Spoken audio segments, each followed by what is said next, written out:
Hello, and welcome to day 82. Today we kick things off with Joshua 1 to 4.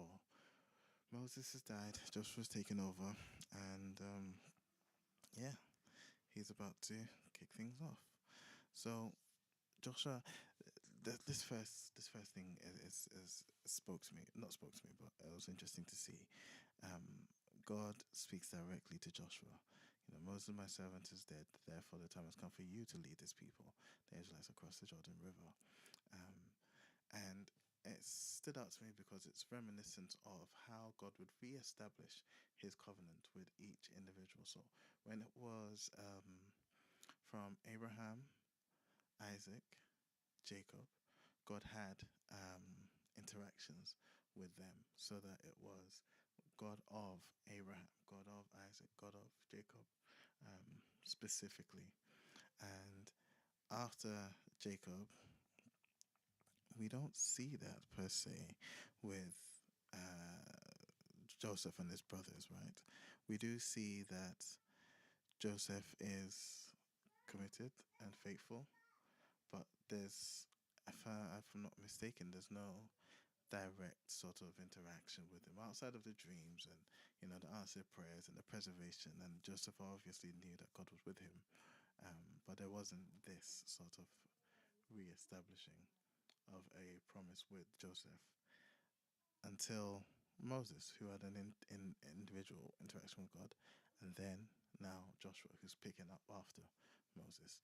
And it just got me thinking on the importance of a personal relationship with God, and the intimacy that God seems to desire, not just with the greater population, not just with the church body, not just with your connect group, but with you as an individual.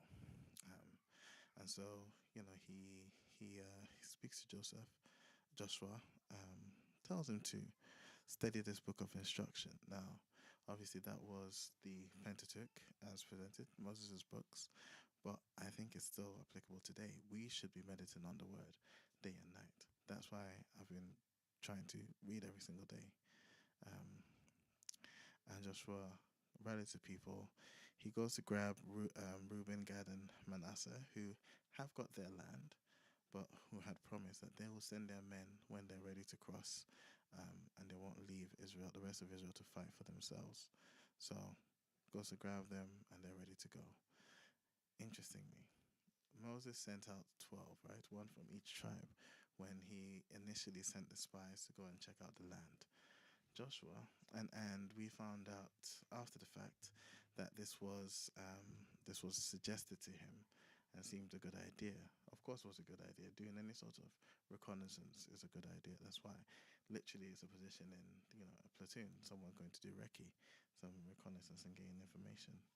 Joshua had a good sense not to send everyone, but secretly send out just two. And they went, and here we have this introduction to Rahab, who protected them, gave them a hiding place, let them out, and then made them promise to keep her safe. Now, Rahab, I think, is another example of being preserved through a persecution, right? Because they're going to come and take over Jericho, and Rahab is going to be preserved. They asked her to leave a scarlet rope hanging from her window. I can't help but think that's reminiscent of the blood on the doorpost, which was another instance in which people were preserved during a persecution or during a form of destruction, right? Rahab has this, and it's also whoever is in her house. So Rahab could go and grab the king of Jericho. If she's in her house, he'd be safe. Um, the same way as any of the Egyptians. I imagine if Pharaoh and his son had gone into an Israelite home, they would have been safe. That would have obviously never happened, but they would have been safe because of the blood on the door. And I think that's, again, we're seeing pictures of God bringing in all, right? And heaven not just being for a certain people group, but for whoever's in the house. For us, that house is Christ, right?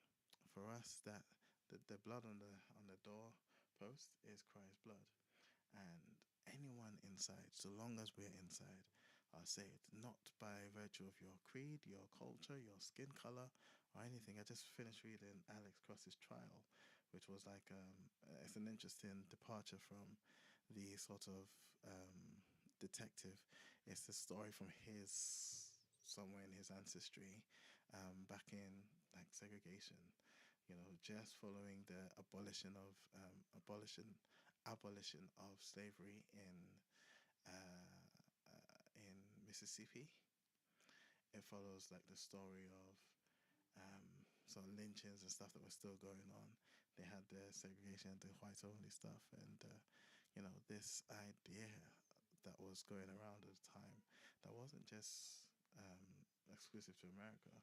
You know, reading Churchill's autobiography, realized even like sci-fi writers like H.G. Wells like had this idea that by virtue of being black they were someone less than.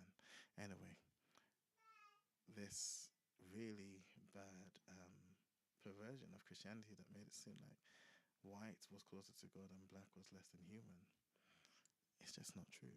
So long as you're in the house being Christ, you're good. And so she makes this sort of covenant with the spies, helps them out, and she's going to be safe. And then Israelites about to cross the Jordan. And we have, I think, very much for the benefit of the people, a mini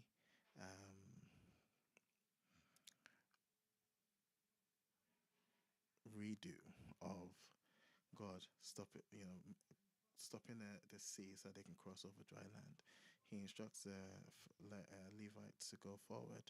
They go. When they step in, God stops the Jordan such that they walk across dry land. And I think it's, on the one hand, just another reminder that it's the same God that brought them out of Egypt that's going to take them into Jericho. But it's also, I think, it confirms that Joshua's their guy. You know, Moses came and he did this. Joshua's come and he's done this as well. So we can trust in Joshua. Um, and they build a nice memorial to that to remember what God did. So that's Joshua 1 to 4. That's my that I've read. Tomorrow's Joshua 5 to 8.